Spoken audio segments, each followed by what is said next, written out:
pour la perturber, c'est que je vais mettre ça dans un petit ramequin, l'œuf de 100 ans, et je vais mettre un filet d'huile d'olive à la truffe. Ah ouais, pour masquer. Pour masquer. Je vais lui dire qu'en fin de compte, les vins c'est quelque chose de simple, que après ça peut être des aliments qui sont simples, c'est les accompagnements qui sont un peu compliqués, etc. Pour qu'elle, dans sa tête, elle se dise, c'est pas l'œuf qu'il faut que je vide, parce que l'œuf c'est un œuf, c'est l'huile d'olive à la truffe. Et dès qu'elle va se dire, c'est l'huile d'olive à la truffe, pour elle, elle aura gagné, basta. Alors par contre, l'huile d'olive à la truffe, c'est le truc qui est facile à deviner.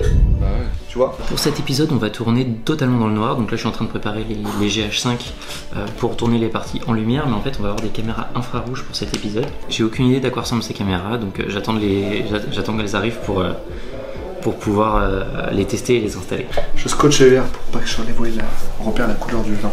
Très important. Même s'ils étaient totalement dans le noir, on a dû placer un gros émetteur infrarouge, tout simplement pour que les caméras puissent voir quelque chose. Alors à l'œil nu, on avait vraiment cette sensation d'être dans le noir complet, surtout qu'on a masqué toutes les petites LED des caméras, enfin voilà, on a vraiment fait les choses bien. Le problème, c'est que l'émetteur infrarouge, si on se mettait dans une certaine position et qu'on regardait bien dans la direction de l'émetteur, on voyait une toute petite lueur rouge, ce qui fait que si elle plaçait son verre devant l'émetteur, elle aurait pu deviner si la couleur était claire ou foncée. Ensuite, le tournage a commencé. Vu que le tournage était totalement dans le noir, je n'avais aucun intérêt à être derrière les caméras.